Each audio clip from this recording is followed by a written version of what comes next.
иә, өзімді анау айтқандай онша кінәлі сезініп жүрмедім. Өйткені бар ойым бастыққа қалай жақындаймын деген ой санамнан кетер емес. Түнгі клубта даяшы болған менің сабағым нашарлап кетті.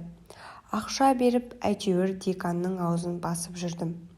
Бірде бастық үйіне шағын жиын өткізетін болып, мені сол жерге даяшылық қызметке жіберді. Қасымда тағы қыз бар. Өте үлкен зәулім сарайға алғаш аяқ басуым. Жүрегім қобалжи кіріп келемін. Үй қызметшісі үлкендеу әйел күтіп алып, қонақ бөлмені көрсетті. Дәретханаға барамын деген сылтаумен басқа бөлмелерге көз жүгіртіп, мынадай байлық санамды тесіп барады. Солай дәретханадан адасқан болып, абайсызда бір бөлмеге кіріп кеттім. Бека айтқандай бастықтың соқыр інісін алғаш көрдім де тұрған орнымда қатып қалдым. Түрі сондай тартымды, денесіне күн тимеген әппақ, көздері соқыр демесең, өте ерекше, қою қара қасты. Біреу келіп бұл соқыр жан десе сенбейтін едім. Алғаш рет сол бір зағип жанға ғашық болдым. Ол адамның дыбысын естіген болу керек. Бұл кім дейді? Есімді жия алмай тұрған мен кешке болатын жиынға келген даяшы едім. Кешіріңіз, дәретханадан шыққан соң адасып кеттім дегенді кібіріктеп әзер айттым. Ол қолына таяғын ұстап маған қарай жүріп келеді. Жүр, мен сол жаққа шыққалы жатқан едім деген сөзінің өзі қандай әдемі. Дереу есімді жиып, оның қолынан құшақтап алғанымды білмей қалдым. Онда сізді осылай ұстап жүрейін, я деген едім. Ашуланды ма, әлде өзін аянышты көрсеткісі келмеді ме? Мен өзім жүремін деді. Бұл сөздерге ыңғайсызданған мен ақырын қолымды төмен қарай түсірген болып, қолынан сипап өткендей болдым. Ол мен тұрған жаққа сәл қарап жүруін жалғастырды. Ал мен болсам онымен танысқым келіп барады. Іштей ойлап қоямын, бәлкім көзі көретін болса, менің сұлулығым оның жүрегін бірден жаулап алар ма еді, деп өзімді аспандағы айға теңедім. Солай алғаш рет зағип жанға ғашық болдым. Енді маған бастық керек емес. Қалай болса да мен осы үйге жұмысқа тұруым керек. Әлгі соқыр жанның қасында болсам, байлық та, басқа да өздігінен келеді. Бәлкім кейіннен көзі көріп кетер.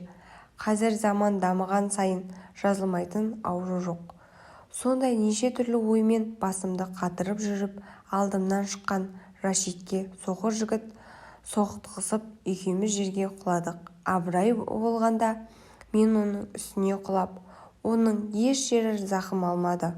Қорқып кеткенмен қайта-қайта кешірім сұрап жаттым. Ол күліп, тағы сенсің бе деді. Іштей сәл болса да маған ашуланбай сөйлегеніне қуанып кеттім. Мені танып тұр, әрине даусымнан. Кешіріңіз деп тағы құшақтап ол жігітті орнынан тұрғыздым. Ол менің қолымнан ұстап тербелмелі диванға барып жайғасты. Шамасы ол диван соған арналған болуы керек. Ал мен оның көздеріне қарай бердім. Қандай ерекше, еріксіз тартып барады. Әттең, ол мені көрмейтіні жүрегіме батты. Байғұс Бека ізімнен қанша жүгіріп бар сезімін арнағанда, мұндай сезімді басымнан өткізген емеспін. Ал мына Рашид мені өзіне жіпсіз байлады. Кең үй болса да бір қызметші, әке-шешесі басқа жақта тұра ма, әлде шет ел асып қыдырып кеткен бе, көрінбейді. Кең сарайда әзірге мүлгіген тыныштық. Кеш басталып жиынға бір шама дөкейлер бас қосты. Әдеттегідей мінсіз қызмет етіп жүрмін. Бір қызығы Рашидтің бала күнгі досы бар екен. Олардың әкелері бизнесте серіктес. Сол кешке ол да келді. Бірақ өте жыламағай, құсқұмар біреу. Көздерімен мені тесіп барады. Бір кезде Рашид бөлмесіне кетіп барады. Артынан досы да еріп маған қарап, сұлу қыз, бізге ішетін әкел деп көзін қысты. Үй қызметшісі дайындаған сусындарды Рашидтің бөлмесіне апарғаным сол еді. Әлгі досы, қарындас, таныспадық па? Көркіңе көз тоймайтындай сұлу екенсің. Қайтарда маған айт. қала аралап қыдырып шығарып салайын деді. Жігіттермен қалай сөйлесуді білетінмін. Рахмет, өзімнің де аяғым бар. Мен бұл жерде танысу үшін жүргенім жоқ. Ас болсын деп шығып кеттім де сәй аялдап болып бөлменің сыртынан тыңдаған едім. Маған алғаш рет сөз қайтарған қыз осы болар. Қалай болса да мына қызды пайдаланып лақтырып кетемін деп әлгі досы Рашидке лепірді. Бұл сөзге Рашид: ол қыз саған ештеңе жасамады ғой, ол қызда нең бар? Біреудің өмірі саған ойыншық па? Басқа қыздарың да жетіп жатыр емес пе? Досы: ол қыздың сұлулығы ерекше, басқа қыздар секілді емес, мінезі де бар, бірақ менің бетімді қайтарғаны ұнамай қалды. Әрі қарай тыңдауға уақытым болмай, аяғымды тез-тез басып, қонақтар жаққа қарай келіп, қызмет етіп жүрдім. Аман-есен ойдағыдай кеш жақсы дәрежеде өтіп, бастығым біздерге ақымызды төлеп қайтарғалы жатқанда қайта шақыртып алды. Қасымдағы қыз екеуміз бір-бірімізге қорқа қарап үйге қайта кіріп келеміз. Екеуміз де бірдеңе дұрыс жасамадық па деген ой. Ал мен әлгіндей Рашидтің досына сөйлегенім үшін шақыртып жатса керек, енді не болады деген қорқыныш ой бойымды билеп, бір сәт бәріне айрылғандай болдым. Үйге кіргенде Рашид пен бастық диванда отыр. Қасына барған біздерге: бүгін ініме қызмет еткен кім? Деген бастықтың сөзіне селт ете қалдым. Біттім, құрған жерім осы деп сөйлей алмай тұрған кезімде жасым дайын тұр. Қасымдағы қыз: мен емес, Мақпал деді. Өзімді әзер жиып: кешіріңізші, артық сөйлеп қойыппын, кешіріңізші, енді қайталанбайды дедім жалынышты кейіппен. Бастығым түсінбей маған тесіле қарап: не бүлдірдің деді. Сол сөзді Рашид қосылып: әлгінде досым бұл қызбен танысқысы келді. Бұл қыз танысудан бар тасты. Сонда бастық ағасы мырс етіп: түсінікті, жұмыста жүргенде артық қимыл жасамау керек. Жарайсың Мақпал, ертеңнен бастап ініме қызметші боласың. Киімдеріңді жиып осында көшіп кел. Шыны керек, сол күнгі қуанышымда шек болмады. Қайта-қайта рахмет айтқанмен оқуым бар екені есіме түсті. Ағай, бұл мен жұмысты қатты жасағым келеді, бірақ оқуым қалай болар екен? Оны шешілді деп ойла, бір звонок. Ертең таңертең үйде болатын бол. Деген бастық бізді көлік жүргізушімен қолмен ымдады. Дереу басын изеген көлік жүргізушісі бізді үйге дейін жеткізіп салып, маған таңғы 7-де дайын отыруымды тағы ескертті. Үйге келгенмен киімдерімді жинап, таңды атыра алмай, түрлі қиялға батып, таң ата көзім ілініп кетіпті. Сағаттың шырылынан оянып, асығыс жуынып, шайынып, қыздарға түсіндіріп, кетіп бара жатқанымды айтып қоштастым. Көлік жүргізуші есік алдында күтіп тұр екен. Дереу мініп алған менде ерекше сезім. Енді ғашығымның жанында жүремін. Ешқандай жоспар құрмай-ақ, Алла мені сүйгеніме өзі-ақ жетелеп алып бара жатыр деген сөзді іштей қайтала беріппін. Сөйтсем Алланың да өз қалағаны бар екен. Зәулім сарайға келген мен бастығым жеке бөлмесіне шақырып алып, бір ғана шарт қоямын: ініме еш уақытта ғашық болмайсың. Сен тек үй қызметшісі болмайсың. Арасында жұмыстан шаршап келген менің жансыз қуыршағым боласың. Ақшадан таршылық көрмейсің. Келіспейтін болсаң есік әне деді. Бұл сөзді естіген мен есім ауып қалды. Кезінде осыны ойладым. Тіпті бастықтың көңілдесі болу үшін Беканы жазықсыз соттатып жіберген де мен едім.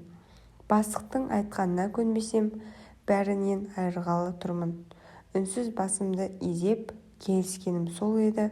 5-10 минутқа жетпей, аш қасқырды әлгі бастығым қанша жылғы жинаған абыройымды төкті.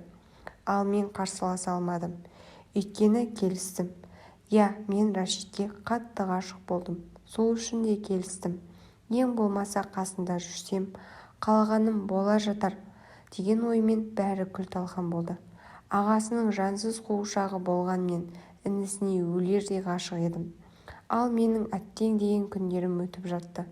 Әр әйелдің қойнында жатып, неше түрліні көріп тастаған ол маған да соны жасауды талап етті. Не деген жиіркенішті еді. Күндіз күлімдеп Рашидтің жанында жүрсем, түнім жылаумен болады. Рашидке ғашық болған мен артымның лас болғанына енді өкініп жүрдім. Өйткені Рашид те маған ғашық екен. Бірде ағасы іс сапарға кеткенде үй қызметшісі ауырып сұранып кетті. Айтқанымдай, әке-шешесі неге бұл үйде тұрмайды екен десем, олар ажырасып кеткен. Жеке зәулім сарайлары бар екен. Үйде оңаша қалған екеуміз әбден көңіл көтердік. Бұл уақытта Рашидпен жақын дос ретінде араласып жүрген едім. Сол түні Рашид маған сөз айтып, төсекте бірге болдық. Міне осылай екі оттың ортасында жүрген маған мынадай ой келді. Бір күні кететінімді білсем де, Рашидке бұл жерден кетіп қалу ұсынысын айтып, оның ағасына айтпауын өтіндім. Мені сүйген ол дегенімен жүрді. Демалыс сұрап ауылға бардым. Ауылға келгесін анама соқыр жігіт туралы айтқаным сол еді. Ол жігіттен басқа жан құрып қалды ма? Әй, 12 мүшесі сау еркек толып жатыр ғой. Өлсем де ол соқырға сен қызды бермеймін деген анамның айқайынан жылап бөлмеме кетіп қалдым. Таңертең ерте тұрғанмен көп ойланбай әке-шешем жоқта қалаға тайып тұрдым. Соңғы рет жазған хатымда мені іздемеңдер, мен Рашидпен бірге боламын деген сөз ғана болды. Рашидтің үйіне келсем, досы бар екен. Мені көріп көздері жайнай кетті. Вау, мына қыз мұнда қайдан жүр? Рашид, ол осы үйдің қызметшісі. Әрі деп айта бергенде мен сөзге араласып, Рашид мырзаның жеке қызметшісі боламын. Ғашығыма артық сөз айттырмауға тырыстым. Өйткені Рашидтің қызы екенімді білсе, ағасы мені қуып шығады. Оны Рашид те біледі. Сол күннен соң әлгі жылқамай досы келгіштеп жүрді. Бірді ол жігіт менің қолымнан ұстап, жуынатын бөлмеге сүйрей жөнелді. Үйде көп аса адам болмайтын. Рашид мен және үй қызметшісі. Қарсыласқан менің аузымды басып, ол менімен өткендегі кегін алмақшы. Рашид деп айқайлап үлгерген менің жұдырығымен бір ұрды. Даусымды естіген ғашығым ол бөлмеге жетіп келді. Есікті қағып, досының арам ойы жүзеге аспады. Ештеңеге өкінбеген досы. Не болды? Мына қыздан есемді қайтарсам деп едім. Кедергі болдың деген еді. Ашуланған Рашид досын қатты itергенде унитазға құлаған дос оның басына қан кете басты. Сипалап жүріп үстіне отырып алған Рашид онан ары оны жұрып жатты. Ақайлай жылаған мен Рашидтің ашуын тоқтата алмадым. Үй қызметшісі жүгіріп келіп, онан ағасына хабарласып, тып-тыныш үй абыр-сабыр болды. Емханаға жетпей досы көз жұмды. Өйткені басынан қатты соққы алған. Онан Рашидтің ұрғаны бар. Миына қан құйылған ол қыршыннан қиылып ана дүниеге кете барды. Бәрінен де бұл өлімді маған жауып, мен жазықсыз түрмеге түстім. Есімді жоғалтқан мен сүйіктімді қорғау үшін оның мен үшін қиналғанын қаламай бәріне келісе беріппін. Сол үшін қатты өкінгенім-ай. Оқиға болған сәтте Рашидті дереу басқа жаққа кетті. Ол болса кетпеймін деген сөзін айқайлап айтып жатты. Досының өлгеннен де әлі де бейхабар. Ағасы мен жеке шақырып алды. Бәрін мойныңа аласың. Бұл жігіт сенің өлтірдің. Осылай айтсаң, мен саған түсіңде көрмеген ақша ұсынатын боламын. Ертең сотта ақша төлеп шығарып аламын. Бұл оқиғадан әлі есімді жиып үлгермеген мен келістім. Ол уақытта ненің дұрыс бұрыс екенін ойлануға шамам жоқ. Солай қолыма кісен салып, 19 жасыма жетпей істі болдым. Рашидтің ағасына сенгенім тағы бар. Бұл жаңалықты естіген әке-шешемнің жағдайын айтып жеткізу қиын. Мені түрмеден құтқару үшін бәрін сатып, қарыз алып, ақша ұсынғанның өзінде 9 жылға сотталып кете бардым. Негізі қайтыс болған жігіттің әке-шешесі өте белгілі кісілер. Сотта мені 20 жылға істі болуыма біраз атсалысты. Алайда мені қорғаған адвокат менің жасымды 18-де екенін, өзін қорғау мақсатты абайсыз өлім болғанын айтып 9 жылда әрең алып берді. Түрмеге түскен күнімнің өзі күн болмады. Ұлынан айырылған отбасы адам жалдап мені қинаумен болды. Ең ауыр соққым пышаққа түскенім болды. Сол бір 9 жылымды есіме алсам, есі ауған адамдай жылай беремін. Бәрінен де Беканың жазықсыз сотталып кеткені жиі есіме түсіп, өзімнің де сол жағдайды өткізгенім Алланың маған берген жазасы болар. Әрбір жас қосқан сайын көрген қорлығым тағы бар. Өмірді түсінген мен тез есейдім. Бәрінен өзім кінәлі екенін ұқтым. Түрмеден шықсам ойым ең бірінші Бекадан кешірім сұрау болды. Арада қанша жыл өтті. Мен 27 жасқа толғанымда түрмеден шықтым. Жай ғана шықпай ана болу мүмкіндігінен айырылдым. Я айтпайын десем де, өлген жігіттің әке-шешесі ақша беріп мені түрмедегі күзетшілерге білгенін жасатты. Талай өлім аузынан аман қалғанмен тек Алладан кешірім сұраумен болдым. Бәрінен де Бекадан кешірім сұрауға үлгергенім жүрегімді жаралап бітті.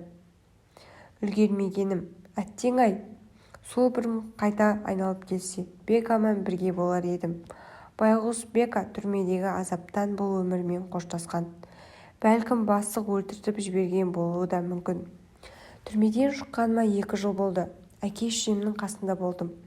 Жасым келген сайын әке-шешем мен жеңгелерім менің тұрмыс құрғанымды, бақытты болғанымды қалайды. Ал менің ана бола алмайтынымды білмейді. Қанша қорлық көргенімді оларға әлі де айтпадым. Жүректерін ауыртқым келмейді. Сіздерге тек айтарым, жазықсыз жанның наласына, көз жасыңына қалмаңыздаршы. Рашид пен ағасын іздемедім, өйткені қорықтым. Ағасы менің көзімді құрта салады, ол шындық. Онсыз да 9 жыл бойы мені уайымдап, әкем байғұс қартайып кеткендей. Олар менің қуанышымды көрсін деп амалсыз жеңгем таныстырған жігітке тұрмысқа шықтым. Малшы ауылға бітпейтін тірлік, ал менің қатты қиналатыным бала бола алмайтыным еді. Адам өлтіргенімді бетке басатын енемнің тілі жүйкеме сондай тиіп бітті. Күйеуім өте момын, оны еш уақытта тастағым келмейді. Менің қалағанымды орындап, қаншалықты сыйлайтынын, жақсы көретінін күнде айтады. Мұндай бақыттан өлсем де бас тартқым келмейді. Бірақ енемді қалай жеңемін? Бөлек тұрсақ та үйге келіп ұрыс шығарып кетеді. Мені баласына құп көрмейді. Менің кеткенімді қалайды. Ұлына бала туатын әйел алып беремін деп жүр. Күйеуім өте момын, анасына ештеңе дей алмайды. Мен бірде күйеуіме жылап, егер сенен айырылсам, сен басқаға кетсең, мен өзіме қол салып өлемін деген едім.